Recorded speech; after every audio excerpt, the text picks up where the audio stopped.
Eto na. Oh. Ang nag-withdraw ng support ay dalawang senador na miyembro ng majority block. Eh baka naman sa ano lang nag-withdraw sa BRC lang? Yun sa nga, Blue Ribbon Committee? sa report mismo ng Blue Ribbon Committee. Kaya dahil dyan, ay mukhang nagkakaroon ng usap-usapan. Teka, mukhang hindi lang ata ito Hindi lang ito withdrawal doon sa Blue Ribbon Committee. Baka magtuloy-tuloy ito kung saan. Oho. Kasi hindi lang dalawang senador, nadagdagan pa, naging tatlo. Kasi mukhang doon sa lumabas, ayun ko lang lumabas kung totoo ang nakalagay doon, doon sa report initial, ay mga kapwa senador Ayun. ang sasampahan ng kaso. Oo nga.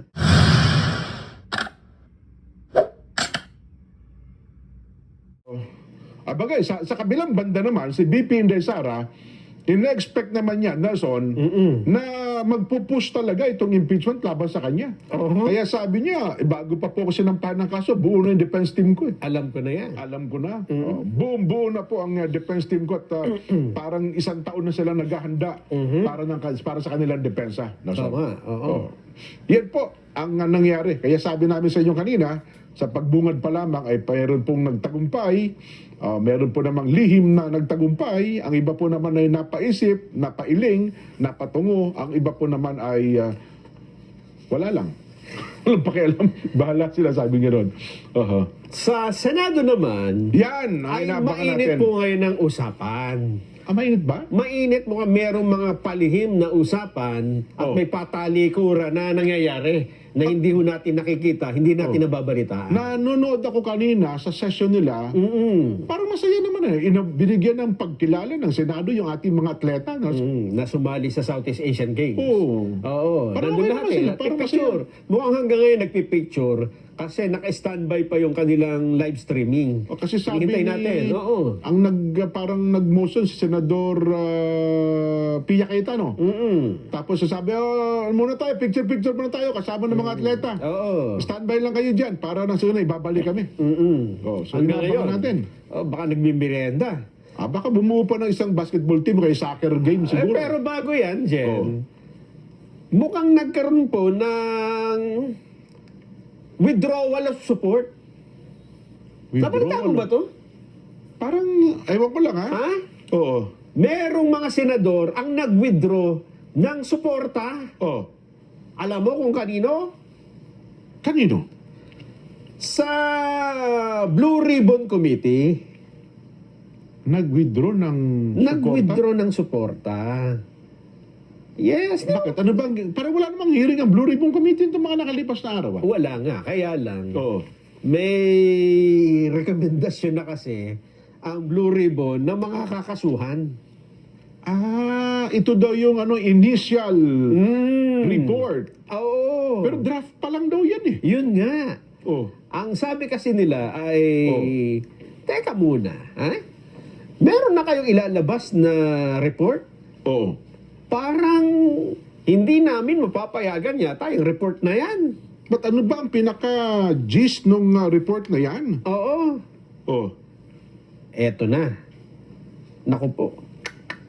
Nagulat ako rito dyan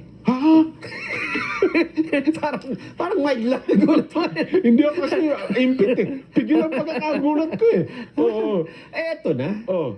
Ang nag-withdraw ng support ay dalawang senador na miyembro ng majority block. Eh baka naman sa ano lang nag-withdraw sa BRC lang? Yun sa nga, Blue Ribbon Committee? sa report mismo ng Blue Ribbon Committee. Kaya dahil dyan, ay mukhang nagkakaroon ng usap-usapan. Teka, mukhang hindi lang ata ito Hindi lang ito withdrawal doon sa Blue Ribbon Committee. Baka magtuloy-tuloy ito kung saan. Kasi hindi lang dalawang senador, nadagdagan pa, naging tatlo. Kasi mukhang doon sa lumabas, ayun ko lang lumabas kung totoo ang nakalagay doon, doon sa report initial, ay mga kapwa senador ang sasampahan ng kaso. Oo nga. Batay po dito sa draft at unofficial report, mayroon lamang 4 na pirma. Matapos umatras ang 3. 4 pa lang ang pumipirma. Kasi dapat 4 plus 3, 7 na Ito. dapat. Oo. Okay. 11 daw ang kailangan pirma Para majority. para maiharap sa plenary. Oo. Eh di, ang hirap nito kung binawi nila yung mga pirma nila. Nako, withdrawal of support nga yan. Pakinggan nga natin kasi may paliwanag dito si Senador Lacson eh. Sige nga. Sige nga po. Senador, ano ba nangyari? Mm. Sino mga bumawi ng pirma? Ang mga bumawi daw ng pirma ay sina Senador J.B. Ejercito, Ba? Senate Majority Leader Mig Subiri, Ba? Oo. at si Senador Sherwin Gatchalian. Yun lang. 3. Yung pumirma naman, na pabor, Risa Ontiveros, siyempre. Bam Aquino, Okay. Kiko Pangilinan, Siyempre. Oh. at siyempre si Senador Lacson. Yung 4. chairman. Oo. So, 4. Sino pa ba yung mga miyembro ng Blue Ribbon Committee? Senador Marcoleta, Ay, di ba? ba, minority, hindi naman... Sa minority. Oo. Hindi, baka kahit na minority, pumabor naman sa report. Importante, ang report naman ng Blue Ribbon Committee, di ba? Eh, hindi naman pumipirma pa dyan eh. Gano'n. Hindi pa inihahain sa mga miyembro ng minority. Eh, ang problema, So, kung 7 yan, hindi nga niya mairap-harap dahil kulang pa sa pirma. gano'n. Oo. Nako. Parang, yun yung sinasabi ko na, ay, pirmahan mo nga ito, umiikot-ikot. Hindi, dapat ini-offer na rin niya sa Oo, palagay ko nga minority. ganun. Kaya, siyempre, kung ako ang magpapapirma, unahin ko muna yung kalyag ako, di ba? Yung majority Oo, group. kasi ano? pag makuha ko ng 11, Oo. madali na. Hindi ba? Bagay, majority Majority na. muna. Oo. Oo nga, no? Sa majority pa, nahihirapan na siya, paano pa sa minority? Di, malay naman niya. Baka yung mga miyembro ng minority, lahat pumirma na. Ay, sige. Okay yan. Di ba? Oh. Diyan kasi sa draft committee report, inire-recommend ng kasuhan sa flood control project anomaly, Sino yan? Senador Jinggoy Estrada, Nako, may kaso na nga sila, no? Joel Villanueva, Ako, yung nasabit siya kasama kasi yung mga nauna, hindi siya kasama, di ba? at Cheese Escudero. Nako, yung dating Senate President. Oh, Si edi Escudero. tatlo yan. Hindi rin Oo. pipirma kasi sila kakasuhan. Oo nga. Plus yung ayaw pumirmang 3, 6 na. Oo. Plus yung minor, hindi nga makakakuha ng ano ito. Ganon. At Mahirap. iba, yung dating Senador Bong Revilla kasama rin? At kasama si dating Senador Bong Revilla Nako. at Secretary Manuel Bunoan. Nako. At dating Congressman Mitch Cahayon. Nako. At dating Congressman Saldico. Nako. Oo. Yung magkakasama yan sa draft committee report. Di umano, ha? Doon sa 67 na sinasabi ni Senador Ping, walang kinasuhan? Di ba sa kanya privilege speech? Yung kongresista? Mga Contractors? contractors. Wala, yung Mitch Cahayon lang ang nabanggit eh. Palagay ko ganun. ito ay Kasi yung Mitch Cahayon, nabanggit lang ito eh. hindi naman na hindi sa report ni Senador Ping Lacson ang galing niya, kung yung kakamali eh. Oo. Doon sa kanyang na yun ay inimbestigahan pa ng kanyang mga tauhan. Kina to, kina Bryce Hernandez. Yun, yung grupo nila Bryce yan. So sana may sinama siya doon sa mga, kasi yun personal knowledge si Senador Ping yun, ha? Mga tao niya nag-imbestiga doon. Mukhang hindi nga. Ganun ba? Wala eh. Wala pa. Sayang naman. Paano yung trabaho ng mga tauhan niya? Ayun nga. Oo. Kasi di ba, binabanggit siya sa kanya privilege speech. Ito niya, personal pa namin pinuntahan ito at nakita namin na talagang substandard. At di ba naman anya, talagang ghost ito. Ang tibay ng ebidensya. Ganon. O sige, ayun na daw. Okay na. Pakinggan natin ang pahayag. Senator Pampilo Ping Lacson. Sir, but we can say, sir, that the round, yung kahapon minute, sir, was really the draft report that came from you. Yan, draft talaga yan. Okay. And sir, pinaparecommend Final yun. yung... That's not yet the committee report. And yung It is draft? subject to discussion. And yung draft, sir, you confirm na pinapa-recommend yung charges versus Senators Villanueva, Estrada, Sinasabi Escudero. kong reality sa ground. We're recommending them to undergo preliminary investigation and they're already undergoing preliminary investigation. So, why would we go against what's already happening? So sir, just to reiterate, hindi masama ang loob niyo before the No, definitely not. Hindi masama ang loob. I welcome na i-discuss namin mamaya. I welcome all contrary opinions or dissenting opinions. If they don't want to sign, so be it. Because that's supposed to be the case because we have our rules to follow, rules of procedure governing inquiries in aid of legislation. Sir, since same naman po yung draft nyo at yung nag-leak, we can use it. Tama po ba, sir? We No, can not yet, because it's only a draft. Hindi final. What if the final committee report hindi tama doon sa draft? Then ano pisan yung nire-report ninyo? So I would encourage, I would appeal to media na hintay na lang yung final, will furnish you a copy para doon lang i-base yung inyong reporting. Otherwise, i-display namin yun. Diba? Sabihin namin, hindi yun ang report namin because that's not yet final. But you confirm na pinapakausungan yung tatlong senador. At least that you confirm. Yeah, 6 people ang nandun. Okay, sir. Ex-Congressman Saldico, of course, Senator Bong Revilla, tapos Senator Cheese, lahat ng nag-PPI ngayon, yun ang kasama doon. Senator Joel, Senator Jinggoy. Yeah. You confirm that. And ex-Congresswoman Mitch. Yeah. Oh, but no Romualdez, sir. Ibang kategory. Meron din recommendation kay former Speaker Romualdez. Pero hindi siya kasama doon because kinag-authorize namin based on corroborative evidence.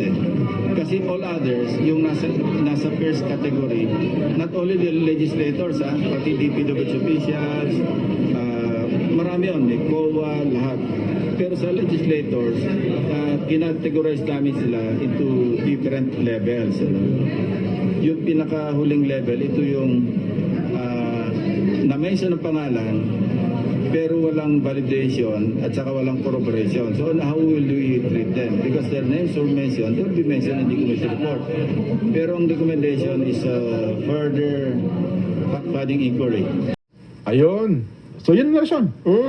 Ito ako reporter, yung code ko, batay sa draft report. Yun nga. Di ba? Wala namang Hindi balik pa doon. nag-official yun, Draft pero naman draft report. Wala namang problema. Kasi tinatanong niya, pwede ba naming, di ba? Hindi na dapat tanongin ng report. Oo, kasi, Draft nga. Hindi sabihin mo, draft report. report mo na, ito yung draft. Oo. Na kinumpirma mismo ni Senator Lacson. Yan. Pero hindi pa raw po ito final kasi pwede itong mabago. Oo, kaya Depende nga draft sa... Oh. Wala namang draft na final eh. Di ba? Final draft. Hindi pa rin. So makita naman ang pangako. Talaga na. So basketball, alam ko, draft final. Oo. Di ba yung draft pick, ano? First draft. Final draft. Yun ang final na, pag nakuha mo na yun. Ay, nako. Pero ito, Jen. Yan. Ano nangyari? Yan ang nangyayari sa Senado. Oo. Alam mo ba na hanggang ngayon ay hindi pa rin makabalik-balik ang sesyon ng Senado? Aba, bakit? Hindi, baka naman ano? Alam mo ba kung bakit? Ay, bakit daw? Kasi may niluluto. Hindi, kahapon may ginisa. Alam ko, sa Senado. Nagisa yung DOT Secretary. Ngayon, mayroon ng hindi lang gisado. Meron daw niluluto, mga kababayan. At mamaya, makikita natin, pagbabalik nila, kung itong niluluto ay naluto nga, half cook, o itatapon dahil hindi naman pala lutong-luto. Ganon. Talaga naman, oo. So, pagdidibatihan na nila yung kung yung draft, May report. niluluto tungkol sa draft report. Ilalabas nga daw yung report. Aha. Tapos siguro may konting mga debate at hindi natin alam kung ano ang mga mangyayari pa. So, teka lang, yung kahapon na pinagtalunan tungkol sa West Philippine Sea, tapos na yun? Tapos na yun. Luto na yun? Luto na yun. Nagkasundo na sila eh. Pareho na lang pala tayo ngayon eh. Ba't pa tayo... Parehas lang pala tayo siyang ayon sa pero ano ang Yung resolution lang siguro. Yung mga kung sinong pipirma o hindi. Ganon. So, yun siguro niluluto nila yung resolution. Niluluto yun. Ang dami niluluto sa Senado ngayon eh. Kasi nandyan si, si Chef Boy Ramsey. Logro. Ganon. Ay, baka At mamaya, Jen, baka may papansit siguro sila. habang hinihintay natin yung niluluto sa Senado, mayroon ng niluto dito. Paano dito sa ating himpilan? Sa ating himpilan. Luto na. Luto na. Lutong-luto. Baka usapang hindi maayos yan, ha? Usapang matino ba yan? Usapang matino ito. Niluto nga eh.